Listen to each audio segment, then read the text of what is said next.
So hi everyone, my name is Daria. I am the chair of the Scottish Arctic Network, and I also am very lucky to be Kate's colleague here at the University of Aberdeen. This is our second webinar in the series of ScAN webinars that are interdisciplinary and have quite a lot of different topics and different speakers, so please do check it out. We're very grateful to Kate for joining us today. Kate is an interdisciplinary fellow here at the University of Aberdeen. She has extensive experience on research projects working with multiple stakeholders on issues of offshore activities and sustainability. Kate is excellent at navigating big data sets that I am too scared to even come close to. And she has been a very active member in ScAN as well. And today, Kate agreed to talk about her research about sustainable Arctic marine infrastructure. So without further ado, I will give the floor to Kate. I think the presentation is about half an hour, and then we can have a discussion, and Kate will hopefully answer any questions that the guests might have as well. Great, thanks very much, Daria. Yeah, so today I'll be giving an overview of some work we were doing on environmental impacts and sustainable Arctic marine infrastructure, particularly around ports and harbours. And I just want to highlight that although I'm University of Aberdeen, the majority of this work was undertaken whilst I was on contract to Heriot-Watt University. So firstly, I just want to acknowledge my collaborators on this project, and the Horizon Scanning Workshop that I'll be giving an overview of was funded by the Scottish Government Arctic Connection Fund, and the work was supported by the WWF Arctic Programme and the Horizon 2020 Epicentre project. So just for, if you want to scan the QR code now, or just for the purposes of slide sharing later, you can find some more information about the Epicentre project here. So shipping in the Arctic is steadily increasing, and this activity is likely to be driven by multiple factors, including the development of natural resource extraction, climate change, especially around the reduction in sea ice extent and duration, regulatory changes, improvement in technology and operations, national and international policy, infrastructure investments, and fuel price and demand for goods. And vessel activity that may have an impact on the marine environment in the Arctic listed here, all of which present several challenges for the Arctic and its associated wildlife. Sorry, I'm on different controls here. So here we can see the 2022 shipping activity along the Northern Sea route. And, oh, sorry, I keep clicking the wrong one. Shipping figures for 2021 reported approximately 35 million tonnes of goods being shipped across the Northern Sea route, and 34 million tonnes in 2022. And experts are suggesting that about 2% of global shipping could be diverted to the Arctic by 2030, rising to approximately 5% by 2050. And for example, the Northern Sea route in 2020 opened in May and was largely open throughout December because of the warm autumn that they had that year. And reports from mid-January 2021 had evidence of Russian tankers traversing the Northern Sea route without any icebreaker escort for the first time. And actually data just published for 2023 via NASA, I think the report was out about 2 days ago, showed that the passage was open more than usual during 2023 due to looser ice and lower ice concentrations, especially towards the pole, and that's been reported more frequently in recent years. But the development of the blue economy in the Arctic is at a critical stage, and therefore we need to enhance social and environmental management strategies to allow sustainable development in the marine environment, but also by protecting sensitive ecosystems and the communities. So just to go back to some more shipping data, here we have the 2020 activity throughout the Bering Strait in winter in the green, and red for summer. And then we also have some areas highlighted blue and yellow, indicating important marine mammal areas in this area. And this was work that we were undertaking for Epicenter, looking at a demonstrator route into the Arctic, which is illustrated by the purple line here. And then here we can see the variety of shipping activity in the Bering Strait in 2020. And assessing the impact on shipping in the marine environment is obviously a global issue. And we have a global management and mitigation measures implemented around the world, but less so in the Arctic at this point. And those developing and working in the Arctic have an opportunity to use the lessons learned around the world to proactively manage the environment, ensuring that the Arctic shipping and associated infrastructure are implemented with minimal impact to the environment. Okay, so to support the growth in shipping and industrial traffic throughout the Arctic, it's conceivable that additional port infrastructure will be required, and this will require careful consideration to ensure that the infrastructure does not result in impacts to both within the port boundaries and the wider environment and the neighbouring communities. And as shown here on the map, there are approximately 362 ports within the Arctic region. And as you'll see on the map down here, we've extended our definition of subarctic to include Scotland and the lower regions of Norway, just as part of the Scottish Connections Fund. And the ports within this World Port Index database is published by the US National Geospatial Intelligence Agency, and they provide data on port physical and locational characteristics, such as the services that the ports and terminals provide. And based on this, on the classification within this index, Murmansk is the only large port within the Arctic. And then there are 10 medium-sized ports, and almost 200 of the ports in the Arctic are classed as being ice-free throughout the year. So the level of human activities in the Arctic marine area are increasing and will ultimately result in a frequent and severe threat to the impact to the Arctic and the marine environment, both the communities and the ecosystems. And when we consider shipping, we must also therefore consider the potential impacts that may arise from the associated infrastructure, such as the construction of ports and their long-term presence. And ports present a highly complex scenario. I hope this video, once it kicks in, it does show Murmansk from the air. I was trying to look for some aerial shots to show you the complexity of the harbour situation, especially within the Arctic.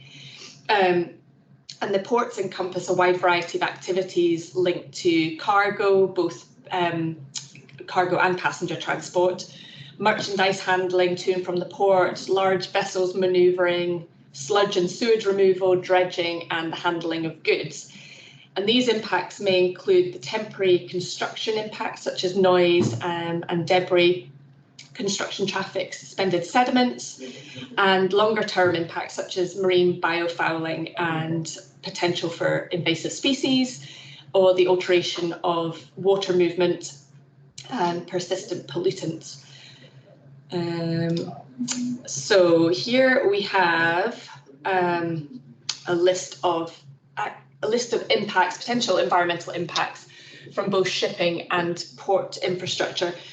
And we can class environmental impacts of a project or activity as either direct impacts, which are a direct result of a project activity, and these are usually predictable and easier to manage. We also then have indirect impacts, which are less predictable and usually have a much larger spatial footprint. And we also have cumulative impacts, which are incremental impacts associated with one or more activity. And some of these impacts can obviously be classed as being both indirect and direct. And we haven't included in this table any onshore. Our remit was sort of marine and coastal impacts, so we haven't considered any other terrestrial impacts that may be associated with the likes of transport to and from the port, or even for things like impacts on permafrost, things like that. And also the vessels themselves, the activities that they undertake also carry their own suite of environmental impacts, which was out with our scope, but these might include things like the actual impact from dredging, trawling for seafood, or potential disturbance to wildlife from, for example, cruise and tourism vessels. Sorry, there we go. So the Arctic ecosystem is sensitive to environmental change and particularly vulnerable to anthropogenic impacts as a result of climate change and rapid development. And I just wanted to highlight from this video just highlights the extent of the sea ice from January 1984 to October 2019, with the whiter ice showing the aged ice. I think it's above 4 years old, and the blue indicating the newer ice. And the graph at the bottom is showing the steady decline over the last 35 years. And the NASA article out this week stated that the annual minimum extent was reached on the 19th of September, which was the 6th lowest on record. And although not the Arctic, the Antarctica sea ice was also recorded as the lowest maximum extent on record, and that was recorded on the 10th of September. So the data shows that the sea ice is younger and thinner, with the thickness determining its survivability, and with the winter freeze-up reportedly starting a week later per decade. So some of the impacts on marine wildlife associated with shipping and infrastructure, not necessarily just in the Arctic, are relatively well understood, with some being considered temporary or short-term, such as marine mammal behavioural disturbance. However, knowledge on the long-term or permanent, both chronic impacts such as ship strikes and acute impacts such as noise exposure of shipping are lacking, excuse me, as well as the potential for unique impacts such as the permafrost and ice sheets. And this is particularly apparent in the Arctic, as extensive shipping and coastal developments have been limited throughout the region until more recently. And therefore, more research is needed to truly understand these impacts and threats. So looking to the future, there is a need to consider what effective management measures could be put in place to minimise these impacts, whilst ensuring that developments and increasing anthropogenic activities are managed sustainably and with greater consideration for the environment. So horizon scans are an effective approach to preemptively identify global issues and aim to benefit our environment and human society by stimulating research and policy development that will, for example, underpin appropriate scientific advice for prevention, mitigation, management, certain conservation approaches, for example, within the marine and coastal ecosystems. And Sutherland et al. Have been conducting biological conservation horizon scans for the last 14 years and have identified such marine challenges like marine plastics and the issues around oil and gas decommissioning. And horizon scanning is an effective tool for bringing experts in different subject areas together to discuss a common issue. Whilst there's no standard horizon scanning approach, a common approach is to use expert workshops. So to address these important shipping and infrastructure challenges, we hosted a virtual workshop back in January 2021, which was organised by Heriot Watt and WWF Arctic programme. And the project team were keen to take a proactive approach to identify best practices and any knowledge gaps in preparation for the expansion of Arctic and subarctic shipping infrastructure. So therefore, the aim of the workshop was to stimulate discussion around what steps can be taken to protect the marine environment from the potential impacts of port expansions as Arctic shipping increases.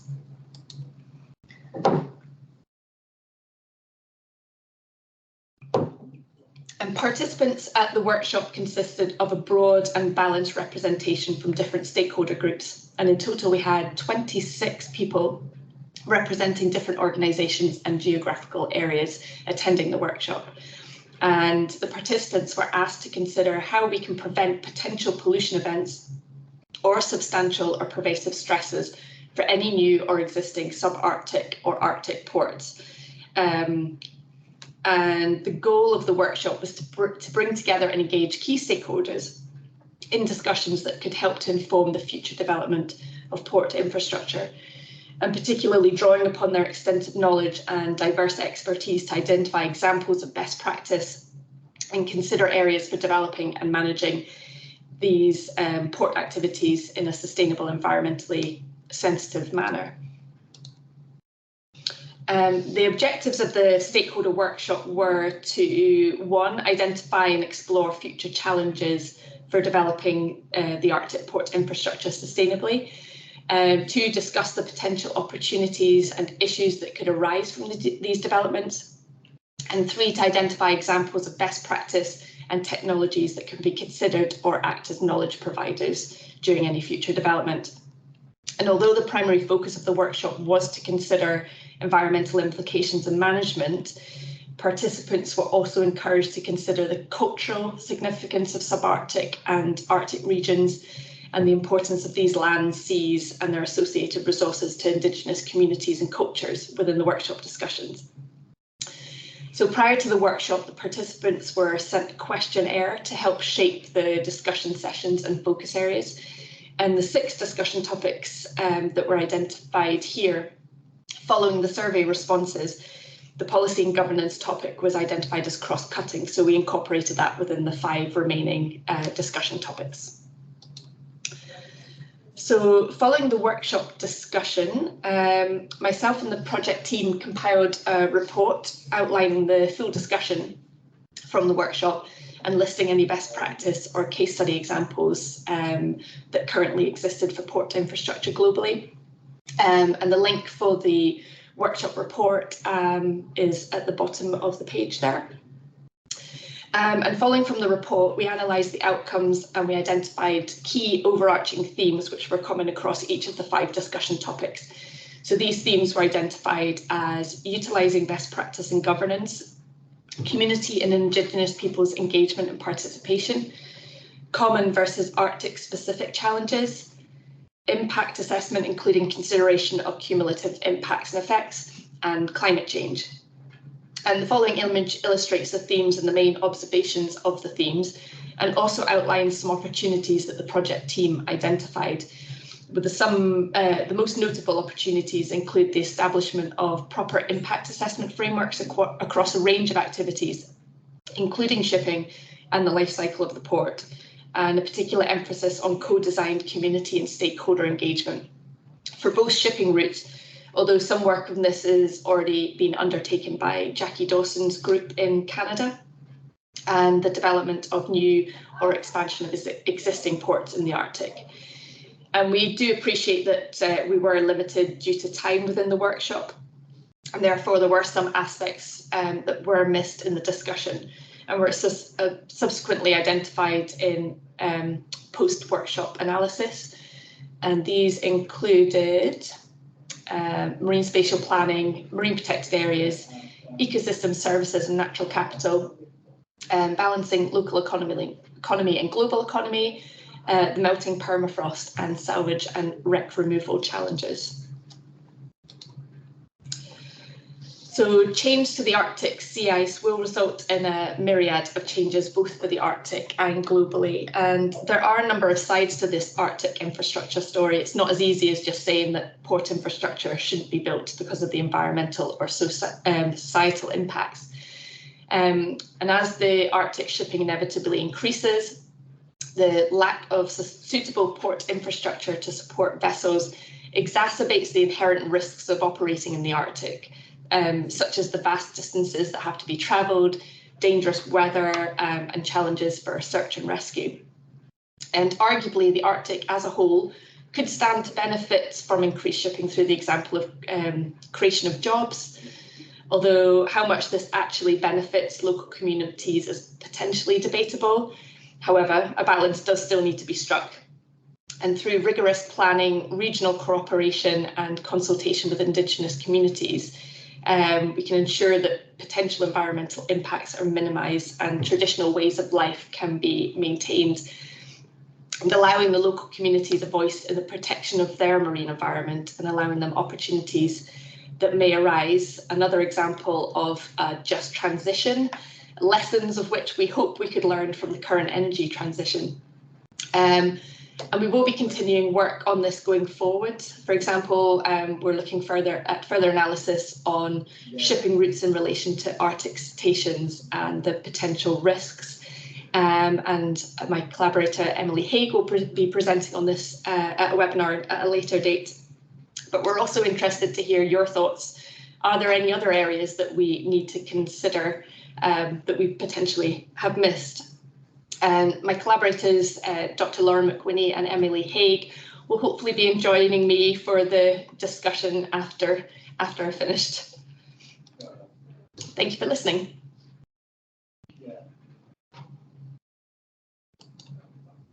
Thank you very much, Kate. Sorry, that was me talking to myself on mute.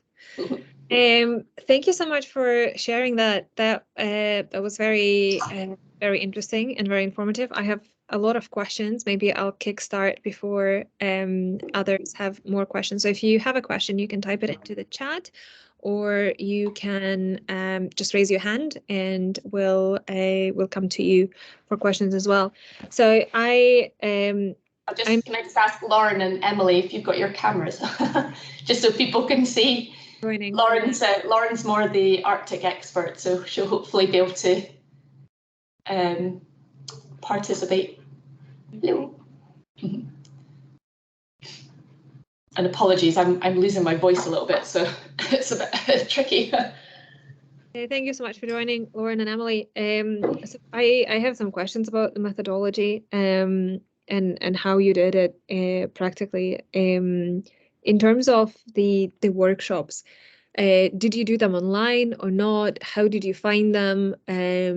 Did you find that there was a lot of divergence in sort of what the participants were saying? If you had some community representatives, for example, was there any power imbalance or any grievances sort of there that you found? Because I find it very encouraging and interesting that you're trying to sort of bridge these different groups of stakeholders and consider not only environmental impacts but community impacts as well. But it's always tricky to navigate those spaces. So I'm wondering how you found that experience to go for you.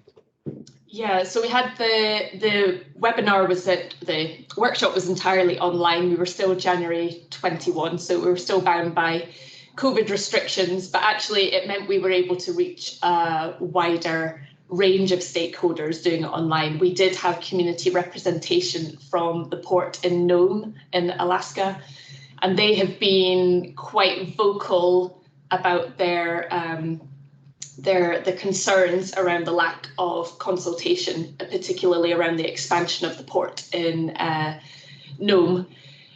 So we did find that having them on board was a great asset.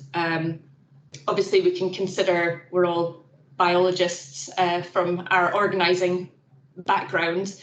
So in our sense, it was best to have the communities involved as well. Unfortunately, I would say our lack of port developers from the Arctic region was unfortunate. We had port developers who were involved from Scotland, but with the lack of, it would have been great to have had representation from Arctic ports as well. But I appreciate that we can't target everyone. Lauren, do you have any other thoughts on that? Yeah, I think the time difference is a little challenging there too, in terms of further west you went, because we were trying to kind of hit a balance between getting folks from various different countries and different time zones to join as well.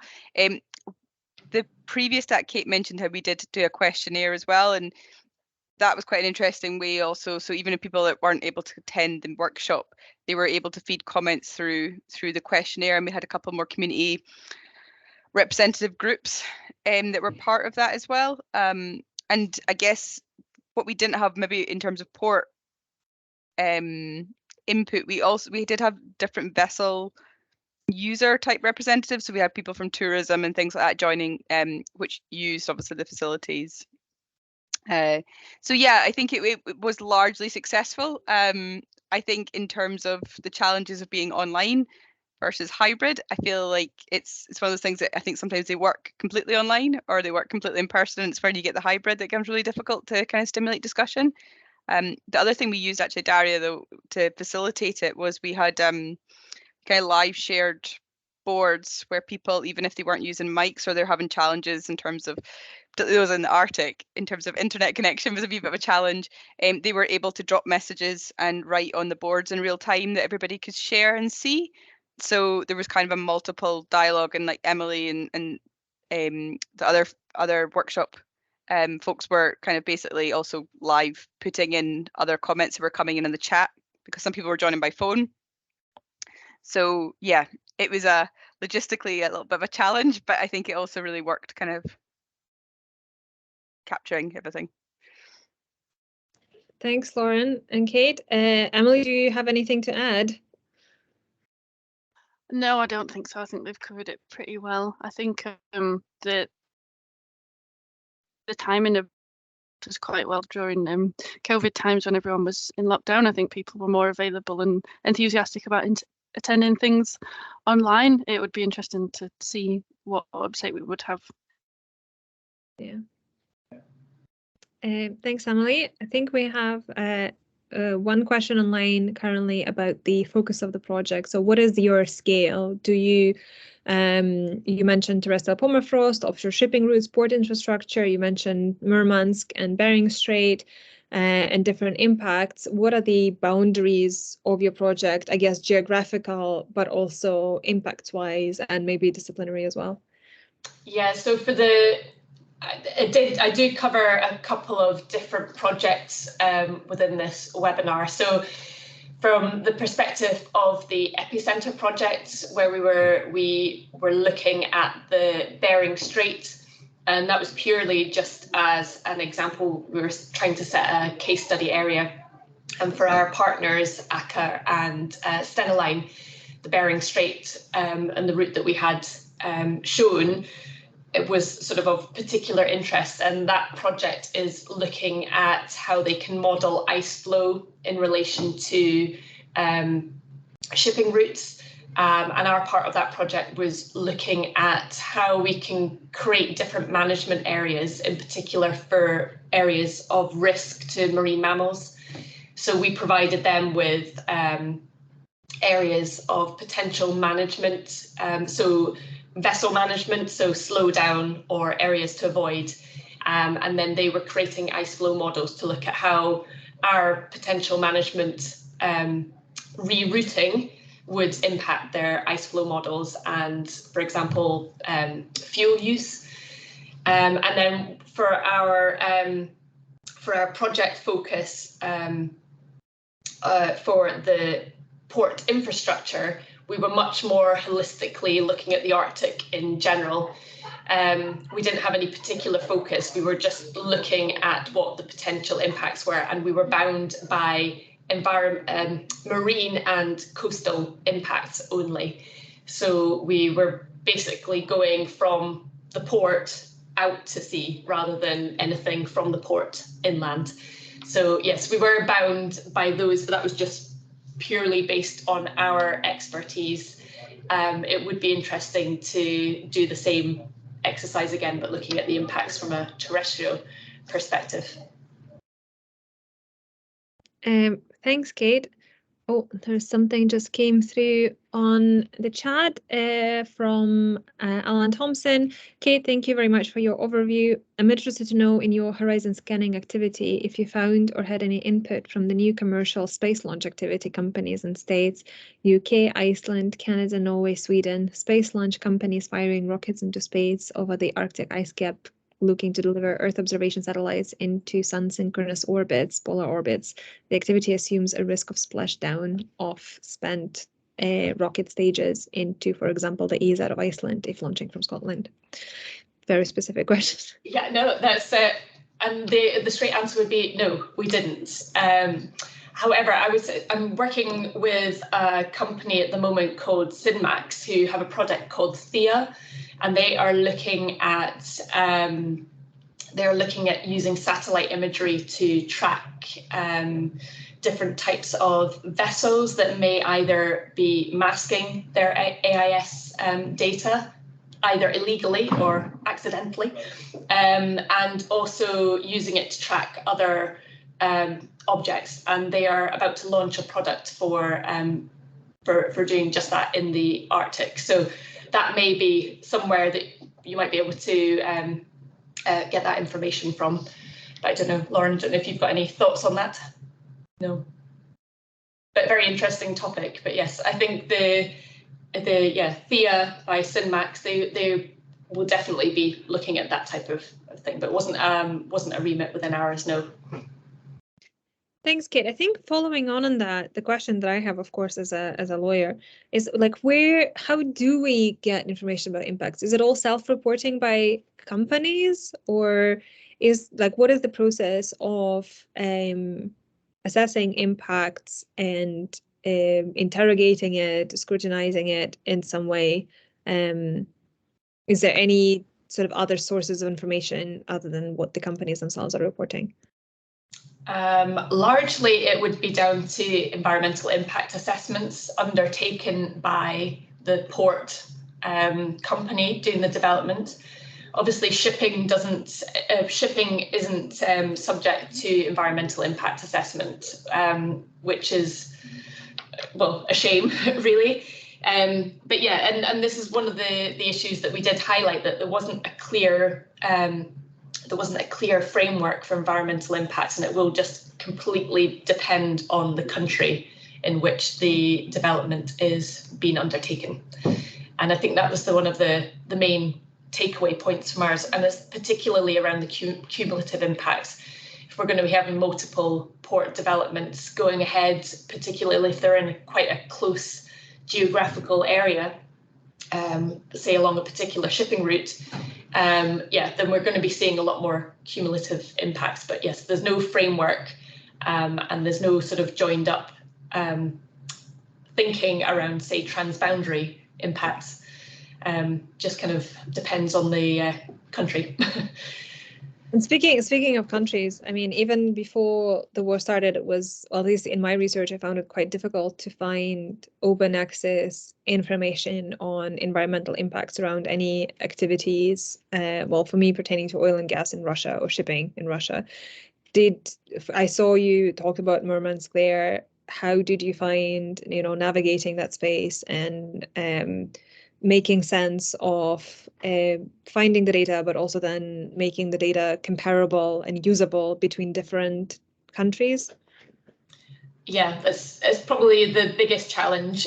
We weren't particularly looking at data within this project per se, but we did have a lot of discussion around data and data access. We did have representation from WWF Arctic. We had a Russian colleague on, and yeah, I think is around the data, but it's the same though. It's the same if you're sharing data between industries, not necessarily just countries. It's sort of, how do you make this data comparable?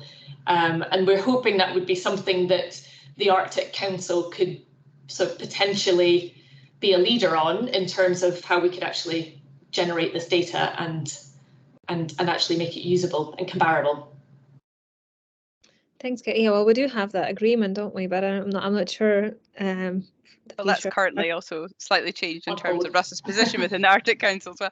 But yeah, you raise a really interesting point, though, Daria, that this was just before the war started, and the colleagues that Kate had mentioned there. So the Arctic Connections Fund funded one of these, the horizon scanning part of this, and our colleagues were WWF Arctic, and it was actually their colleague from WWF Russia that kind of came, but there was also a couple of folks from universities in Russia that had came to this, obviously prior to the situation changing. But without them, in terms of there was another part to this that Kate's we're not presenting on here, but in terms of getting the information and data that they had already, WWF had already been working for quite a long time within pulling that within the Arctic region to do with marine mammals and stuff. It is a real challenge. There's also a lot of language barrier challenges in terms of some of the paperwork as well. And so I think, yeah, it does. And again, going back to your previous question as well about the assessments, one of the big things again is how you actually bring in community knowledge around these impact assessments and observations of impact. And it's, Kate also mentioned Jackie Dawson's work, and they've been trying to look at how you bring in communities in terms of informing lower impact shipping corridors. And a lot of that has been to do with actually just looking at, first person knowledge and stories about the impacts that they've perceived in terms of changes to where the seals are hauling out and stuff like that. But we don't currently, and I guess it'd be probably really good to chat to with you, Daria, in terms of how, in terms of management and policy, none of these things are necessarily very clear how you actually feed them in. Yeah, because all they want is a table, a table with numbers and clearly presentable things. So it's quantifiable. Yeah. Okay, are there any more questions from our online guests? I don't see any more in the chat. I don't see any hands, so I'll maybe ask last question before I let you all go about your day. So you mentioned, Kate, the common challenges and then the Arctic specific challenges. What do you think? How is the Arctic special in this context? What are the Arctic specific challenges that we don't really encounter in other places? Well, I think I mentioned the two obvious ones are around the permafrost and the ice sheets. But for example, from my perspective, being originally a benthic ecologist, around the flora and fauna associated with the ice and things, we just don't have them. But then there's also the challenges around Indigenous communities is a particularly unique one. In Scotland, we obviously have various traditional ways of life, for example, the fishing and creeling and things like that aren't seen elsewhere. But likewise, in the Arctic, this subsistence hunting, for example, is particularly unique. So I think for the trying to, we're obviously, and you obviously are very well versed around the whole idea of a just transition. But when we think about that, we're usually talking around the energy transition. But there is going to be the need for this transition within the Arctic as well, not necessarily just from energy, although it'll be energy, it'll be multiple transitions that the Arctic will be going through. And that's this community and sort of the marine and coastal environment, obviously from our interest area, but also into the terrestrial with the unique ecosystems there. So yes, there's a myriad of unique issues, which makes it more and more challenging because we just don't have the research and we don't have the money to pay for that, and it's a challenging environment, so everything costs more. So everything is sort of adding up against all this evidence collection, unfortunately. Yeah, and I guess the COVID years didn't quite help with that because while some places reopened earlier, I remember my Greenland fieldwork just had to be cancelled because you wait a year and two, but then even after the main limitations are lifted, you're like, well, is it ethical for me to go to collect data to a place which can be vulnerable to infection? So yeah, it's definitely created some primary data vacuum for a couple of years. Okay, well, thank you so much, Kate and Lauren and Emily, for sharing your work with us. So we recorded this and we will edit it and we will put it on our website so people can catch up if they didn't join. And thank you to Jill for facilitating and organizing, and to Will Harker as well, who is on the organizing committee and is responsible for the webinars. Thank you again, Kate, and we'll talk soon. Thanks very much, Daria. Bye.